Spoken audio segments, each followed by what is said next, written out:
वज़ीर-ए-आज़म तारक रामाराव ने दावा किया है कि रियासत तेलंगाना मुल्क की फ़ी कैश आमदनी में पहले नंबर पर आ गई है। उन्होंने सहाफ़त से मुलाकात प्रोग्राम के दौरान कहा कि तेलंगाना ने 9 साल पहले के मुकाबले काफ़ी तरक्की की है। उन्होंने कहा कि गुज़िश्ता 9 सालों में रियासत में कोई खुशकसाली नहीं हुई और ना ही कोई कर्फ्यू लगा। उन्होंने कहा कि तेलंगाना एक जामे और मरबूत मॉडल है और केसीआर हुकूमत का हदफ दौलत में इजाफा और इसे गरीबों में तकसीम करना है। उन्होंने कहा कि रियासत में कोई इम्तियाज़ नहीं है। तेलंगाना मुल्क की वाहिद रियासत है जो किसानों को 24 घंटे बरक़ी फराहम कर रही है। उन्होंने तनक़ीद करते हुए कहा कि पड़ोसी रियासत कर्नाटक में 5 घंटे भी बरक़ी फराहम नहीं की जा रही है। उन्होंने कहा कि BRS हुकूमत के तहत मवाज़ात में तरक्की को यकीनी बनाया गया है। उन्होंने कहा कि माहौलियात के तहफ़्फ़ुज़ के लिए भी इक़दामात किए जा रहे हैं। तेलंगाना वाहिद रियासत है जिसके तमाम अज़ला में मेडिकल कॉलेजेस हैं।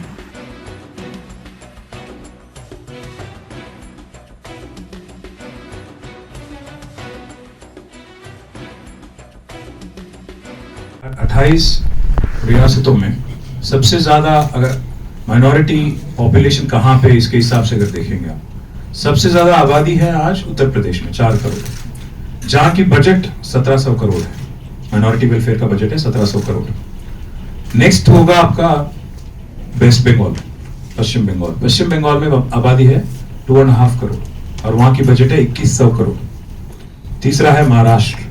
महाराष्ट्र में 1.4 करोड़ है पॉपुलेशन और वहां की बजट है 674 करोड़। और फोर्थ है कर्नाटक, जहां की आबादी है माइनॉरिटीज 90 लाख और वहां की बजट है 2000 करोड़। अब आती है बात 5वें स्थान पे तेलंगाना है। यहाँ की आबादी है 50 लाख और यहाँ की बजट है 2200 करोड़। जब मैं बात करता हूँ पर कैपिटा बढ़ा तो मैं जानता हूँ कि पर कैपिटा बजट एक्सपेंडिचर भी होना चाहिए और डेफिनेटली आज पर कैपिटा एक्सपेंडिचर के हिसाब से अगर देखेंगे माइनॉरिटीज का पॉपुलेशन और बजट एलोकेशन के हिसाब से अगर देखेंगे नंबर 1 है तेलंगाना। पूरे हिंदुस्तान में हर रियासत तक दिखेंगे। हाँ, कमियां हमें भी है, कमजोरियां हमें भी है। हम ये नहीं कह रहे हैं और गलतियां हमने भी किया होगा। हम ये कभी नहीं कहेंगे कि हम भगवान हैं, हर वो चीज हमने जो किया वो सही है, गलतियां हमने नहीं की। हाँ, कमियां हैं, कमजोरियां हैं, गलतियां भी किया होगा हमने, बट हमारी रवैया देखिए, रीत और रिवाज को आज रिस्पेक्ट करने का एक माहौल देखिए। यहाँ पे आज पूरे हिंदुस्तान में क्या माहौल है, आज तेलंगाना में क्या माहौल है, इसका भी आप एक बार गौर करिए। वज़ीर सेहत हरीश राव ने कहा है कि BRS का मतलब भरोसा है। संगारेड्डी ज़िले के अंदोल हल्के का उन्होंने दौरा किया। उन्होंने गले मिलने के त्यौहार में हिस्सा लिया। अंदोल MLA क्रांति किरण को उन्होंने भारी अक्सरियत से कामयाब बनाने की आवाम से अपील की। उन्होंने कहा कि इंतखाबात के दौरान झूठ फैलाने वाली कांग्रेस पर आवाम भरोसा नहीं करेंगे।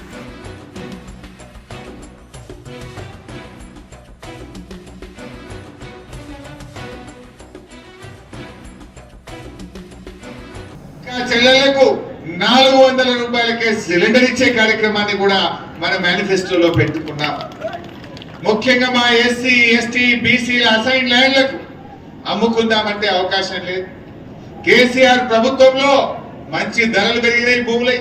అందుకే ఇవాళ మన మేనిఫెస్టోలో SC, ST, BC అసైన్డ్ భూములకు పట్టా స్టేటస్ ఇస్తూ వాళ్ళకు పూర్తిగా హక్కు కల్పించబోతా ఉన్నాం. ఇప్పటిదాకా పేదలు దవాఖానాలకు పోతే 5 లక్షల రూపాయల వరకే బీమా ఉన్నది. దానిని ఎవరైనా ప్రైవేట్ హాస్పిటల్కి పోయినా ప్రభుత్వ దవాఖానాలకు పోయినా ఏడాదికి 15 లక్షల రూపాయల దాకా ఉచితంగా వైద్యం చేసుకునే అవకాశాన్ని కల్పించబోతా ఉన్నాం. కేసీఆర్ అంటే ఒక నమ్మకం, మాట తప్పని వాడు మడమ తిప్పని మా కేసీఆర్, మా BRS పార్టీ మేనిఫెస్టో అని చెప్పండి. కర్ణాటకకి రైతులు వచ్చి ఏం చెప్తున్నారు? మేము కాంగ్రెస్ నమ్మి ఆగమైనం, మీరు ఆగం కాకుర్రి, అన్ని జూటా మాటలు అని చెప్పి అక్కడ రైతులు వచ్చి మరీ తిరిగి చెప్పిపోతా ఉన్నారు. ఇక్కడ ఎంత లోకాలు వాళ్ళంటే ఈ కాంగ్రెస్ వాళ్ళు మొన్న ఢిల్లీలో పోయి ఎలక్షన్ కమిషన్ కు లెటర్ ఇచ్చింది. రైతు బంధు పైసలు ఏది ఎద్దు ఆగబట్టున్నట్టు యాసంగి కడ రైతు బంధు వేయద్దట. ఇదేం కాంగ్రెస్ నాకు అర్థం కాదు. నువ్వు 11 సార్లు గెలిపిస్తే నీ హయాంలో వ్యవసాయం దండగా చేసినావు నువ్వు. కానీ మా కేసీఆర్ 11 సార్లు రైతు బంధు ఇచ్చిండు, వ్యవసాయం పండగ మార్చిండు, మన కేసీఆర్ మార్చిండు. कुकटपल्ली जोनल कमिश्नर ममता पर राय दहिंदों को रागिब करने का इल्ज़ाम लगाते हुए कांग्रेस कायदीन ने इलेक्शन कमीशन से शिकायत की। कांग्रेस से लीडर योगेंद्र ने ये शिकायत की। जोनल कमिश्नर ममता कुछ अरसे से यहाँ खिदमात अंजाम दे रही हैं। कांग्रेस कायदीन ने कुकटपल्ली, सेरीलिंगमपल्ली, सनत नगर, कुतबुल्लापुर असम्बली हल्कों के आवाम से बीआरएस को वोट देने की अपील का उन पर इल्ज़ाम लगाया।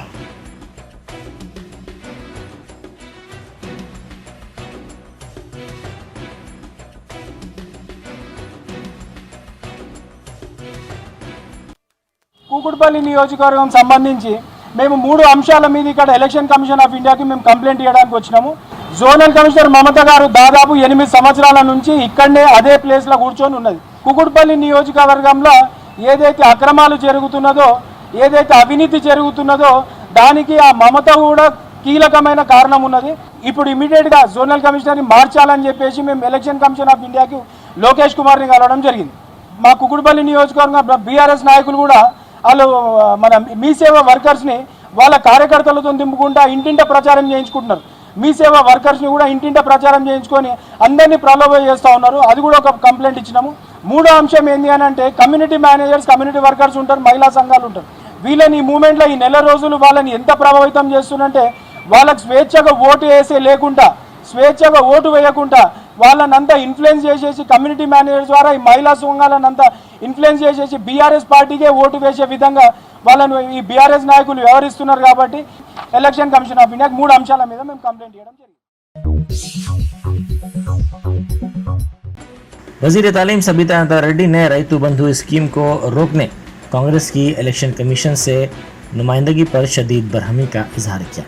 उन्होंने कहा कि हुकूमत ने घर घर पानी फराहम करने के लिए मिशन भागीरथ स्कीम की शुरुआत की है और सरसब्जी व शादाबी में इजाफे के लिए हरिता हरम प्रोग्राम शुरू किया गया। उन्होंने इस यकीन का इजहार किया कि वज़ीर आला चंद्रशेखर राव की फलाही स्कीमात से बीआरएस रियासत में कामयाब होगी।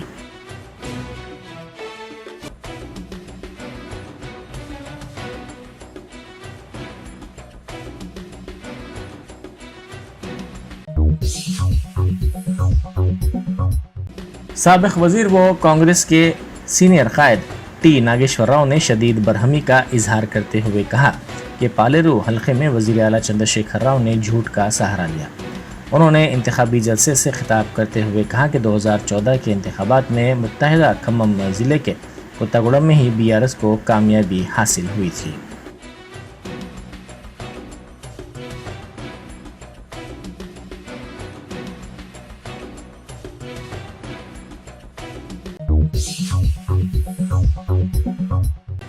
बैरिस्टर असदुद्दीन ओवैसी एमपी व सदर कुल हिंद मजलिस इत्तेहादुल मुस्लिमीन ने कहा है कि मुल्क के मौजूदा हालात में इलाकाई जमातें जहां होंगी वहां की अहमियत रहेगी। दोनों कौमी जमातों में से अगर कोई इख्तिदार में आता है तो वहां का कोई पुरसान हाल नहीं होगा। अगर दोनों जमातें खेल खेलेंगे तो फिर हमको फुटबॉल बना देंगे, जो हमारे लिए बेहतर काम करेगा, हम इसका साथ देंगे। मजलिस चौथी टीम की तरह है, इसलिए इख्तिदार हमारे हाथ में रहता है। कर्नाटक में 3 जमातें नहीं थी, तेलंगाना में 3 जमातें हैं, इसलिए 30 नवंबर को तेलंगाना के अवाम जहां से मजलिस के उम्मीदवार खड़े होंगे वहां मजलिस को वोट देंगे और जहां से मजलिस के उम्मीदवार नहीं हैं वहां बीआरएस को वोट देकर कामयाब करेंगे। सदर मजलिस ने कल शब रूबरू ईदगाह ग्राउंड मेन रोड ज़हीराबाद में कुल हिंद मजलिस इत्तेहादुल मुस्लिमीन के जलसे हालत हाजिरा से खिताब किया। उन्होंने कहा कि बीजेपी ये चाहती है कि तेलंगाना में इत्तेहादी हुकूमत तश्कील पाए। हमें चाहिए कि रियासत में इत्तेहादी हुकूमत हरगिज़ ना बनने दें।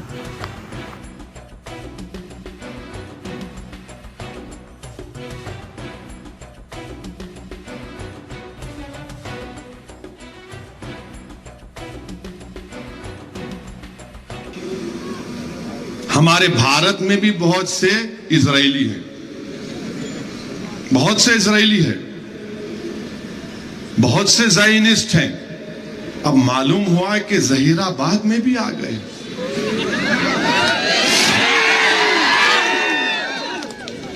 मालूम हुआ कि अब ज़हीराबाद में भी बेंयामिन नेतन्याहू के शागिर्द आ चुके हैं और वो आकर हमको आईना दिखाने की कोशिश कर रहे हैं। मैं उनसे पूछना चाह रहा हूं, ये CAA का कानून किसने बनाया? CAA का कानून किसने बनाया?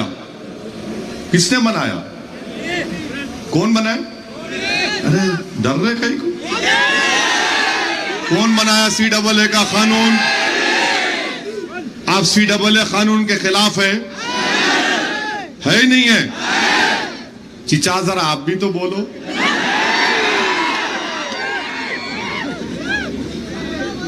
बीजेपी बनाई। ट्रिपल तलाक का कानून कौन बनाए? ट्रिपल तलाक का कानून कौन बनाए? UAPA का कानून कौन बनाए? ये मॉब लिंचिंग का जिम्मेदार कौन है?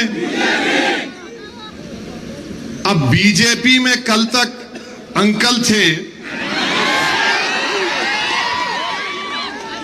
कल तक अंकल बीजेपी में थे, मोदी जी को अपना पप्पा बोलते थे,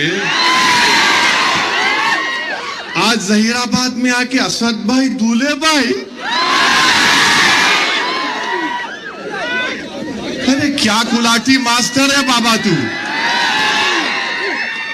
अरे बीजेपी में कल तक आप थे, अमित शाह के गले मिलते थे, मोदी जी को झुक के सलाम करते थे, RSS की चड्डी या पैंट पहनकर लट फिराते थे, अब कांग्रेस का खंडवा पहनकर आ गए।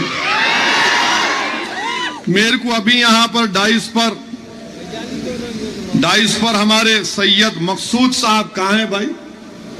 चले गए। सैयद मकसूद साहब अपनी किताब दिए तर्जुमा करके, क्या लिखे? कांग्रेस RSS की अम्मा। ये लो देख लो आप, मैं झूठ नहीं बोल रहा हूं।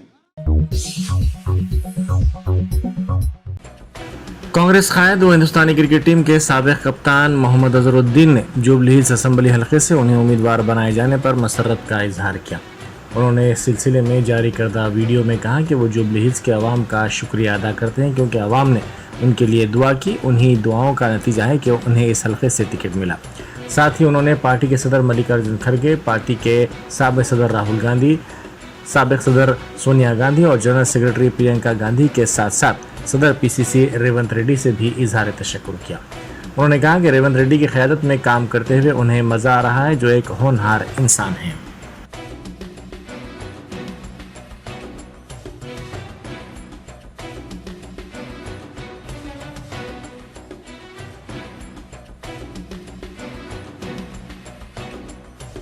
हमारे कांग्रेस के जो हाई कमांड है श्री मल्लिकार्जुन खड़गे जी का भी बहुत बहुत शुक्रिया अदा करूंगा, राहुल जी का शुक्रिया अदा करूंगा, सोनिया मैडम का शुक्रिया अदा करूंगा, प्रियंका गांधी मैडम का शुक्रिया अदा करूंगा और सब ज्यादा से ज्यादा मेरे लिए जो फाइट किए रेवंत रेड्डी साहब हमारे जो प्रेसिडेंट है TPCC के, उनका भी बहुत बहुत शुक्रिया अदा करूंगा। उनके अंडर काम करके बहुत मजा आ रहा है और एक बहुत अच्छे होनहार इंसान है और इंशाल्लाह हम पूरी तरह कोशिश करके ये इलेक्शन जीतेंगे। आपका पूरा सहयोग चाहिए जुबली हिल्स में। मैं जैसा एक क्रिकेटर हूं, मैं जैसा क्रिकेट में मेहनत करता हूं, मुझे कहते हैं कि बहुत अच्छा फील्डर हूं मैं, तो मैं आपके लिए बहुत फील्डिंग करूंगा, जो मैदान से ज्यादा आपके लिए फील्डिंग करूंगा कॉन्स्टिट्यूंसी में और ये करूंगा कि कॉन्स्टिट्यूंसी इंप्रूव हो और अच्छे से अच्छा नाम हो, लोगों का अच्छा रहे।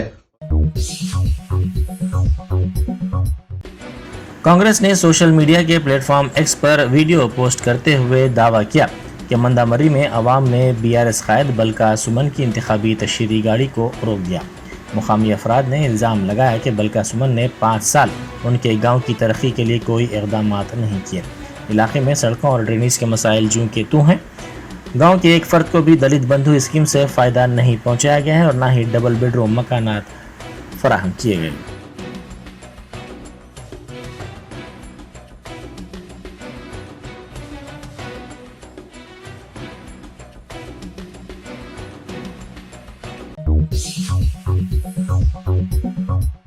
मरकजी इलेक्शन कमीशन की हिदायत पर रियासती हुकूमत ने जिला कलेक्टर करीमनगर और कमिश्नर पुलिस करीमनगर का तबादला कर दिया और उन्हें जनरल एडमिनिस्ट्रेटिव डिपार्टमेंट को रिपोर्ट करने की हिदायत दी गई।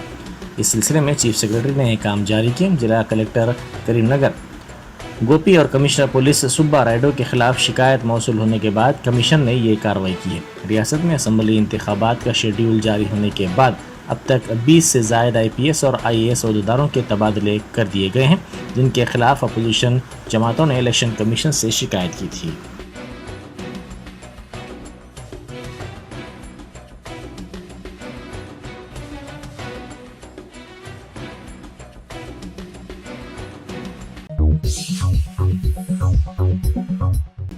जोबली बस स्टेशन के करीब पुलिस ने साबिक रियासती वजीर व बीजेपी के सीनियर कायद ईटाला राजेंद्र की कार की तलाशी ली। राजेंद्र ने इस सिलसिले में सोशल मीडिया के अहम प्लेटफॉर्म एक्स पर ट्वीट करते हुए इस खुसूस में वीडियो भी पोस्ट की।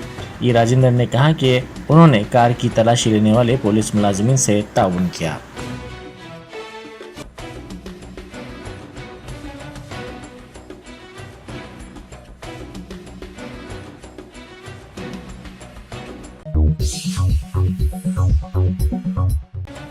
कांग्रेस की दूसरे मरहले की बस यात्रा का आज से आगाज हुआ। चिवड़ला लोकसभा हल्के से इसका आगाज हुआ। 7 पार्लिमानी हलकों 17 असम्बली हलकों में इसका अहाता किया जाएगा। 3 नवंबर तक ये यात्रा जारी रहेगी। कल मेदक पार्लिमानी हलके के संगारेड्डी नरसापुर मेदक में ये यात्रा होगी। 30 अक्टूबर को भुवनगिर हलके के जनगांव आलेर में यात्रा होगी। 31 अक्टूबर को नलगुंडा नागर कर्नूल पार्लिमानी हलके के नागार्जुन सागर कोल्हापुर। 1 नवंबर को नागर कर्नूल महबूब नगर जड़चल्ला शादनगर में यात्रा होगी, जबकि 2 नवंबर को मलकागिरी पार्लिमानी हलके के मेडचल और खुतबुल्लापुर में ये यात्रा निकाली जाएगी।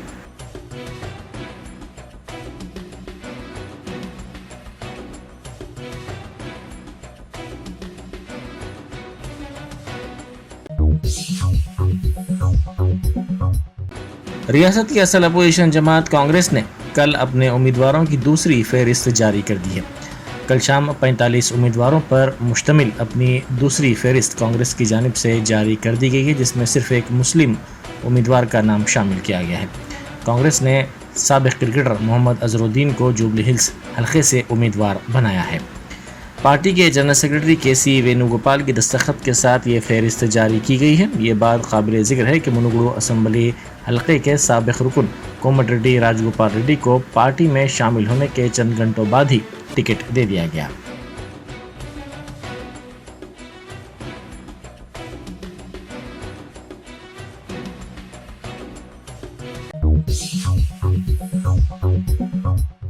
वज़ीर-ए-आज़म मोदी के राम मंदिर की इफ्तिताई तकरीब में शिरकत के फैसले पर एहतजाज की आवाज़ें उठना शुरू हो गई हैं।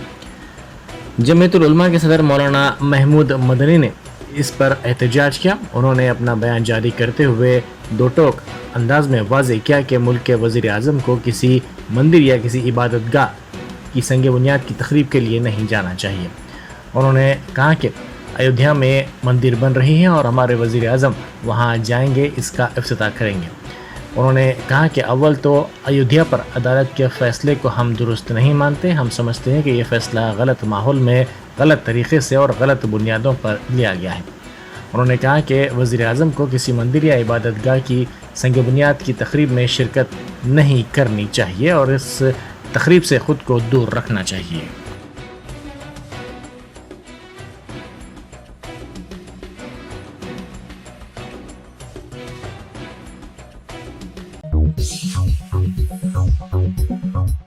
शमशाबाद के एक कॉम्प्लेक्स में बड़े पैमाने पर आग लग गई।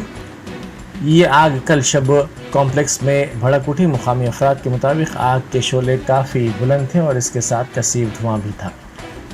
इस वाक़े में कॉम्प्लेक्स की 2 दुकानें जलकर मुकम्मल तौर पर खाकिस्तार हो गई। समझा जाता है कि शॉर्ट सर्किट आग लगने की वजह है। इस वाक़े में किसी जानी नुकसान या फिर किसी के झुलसने की कोई इत्तला नहीं मिली है।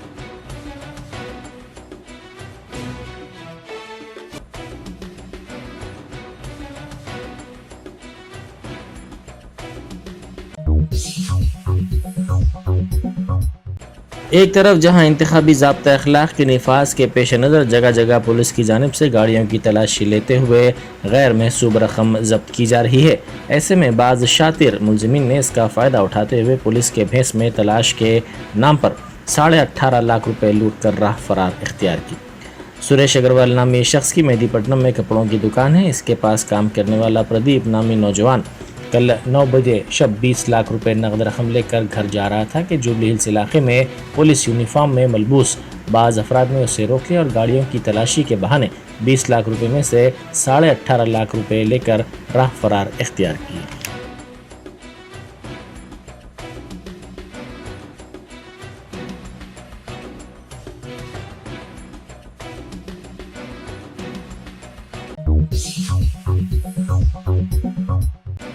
इंतखाबी ज़ाब्ता अखलाक के निफाज के बाद से मुत्तहिदा वरंगल ज़िले में पुलिस की जानिब से गाड़ियों की बड़े पैमाने पर तलाशी ली जा रही है और पुलिस मुख्तलिफ मुकामात पर चेक पोस्ट कायम करते हुए चौकस हो गई है। ज़िले की सरहद पर तमाम गाड़ियों की रोक कर तलाशी ली जा रही है।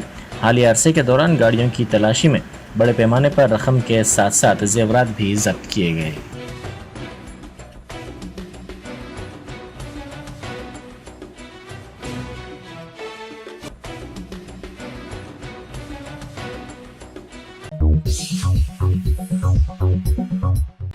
मस्जिद चमन अफजलगंज में 11वीं शरीफ मनाई गई। सदर नशीन रियासती वक्फ बोर्ड मोहम्मद मसीउल्लाह खान की जानिब से मस्जिद की नई कमेटी की तश्कील के बाद ये 11वीं शरीफ मुनक़िद की गई, जिसमें मुसल्लियों की कसीर तादाद ने शिरकत की।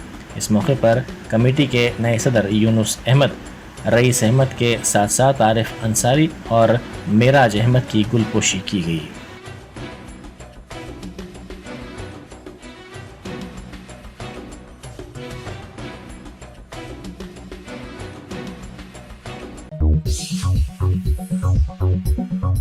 Germanton super speciality hospital, doctor Mir Jawad Jar Khan, senior experienced orthopaedic surgeon, bone fracture, joint replacement, hip replacement और स्पाइन सर्जरी कामयाबी से अंजाम दे रहे हैं। इसके अलावा neuro surgery, cardiology, gynaecology, dental, general medicine, dialysis और फिजियोथेरेपी जैसे शोबाजात में इंतहाई कामयाबी के साथ वाजबी फीस में इलाज किया जा रहा है। शेयरिंग और प्राइवेट रूम्स, अस्पताल में 24 घंटे MRI, CT scan, 2D digital x-ray, ultrasound, operation theatre, ICU और लैब की सहूलत दस्तयाब है। आपकी उम्मीदों के ऐन मुताबिक Germanten super speciality hospital, pillar number 150, Attapur, Hyderabad.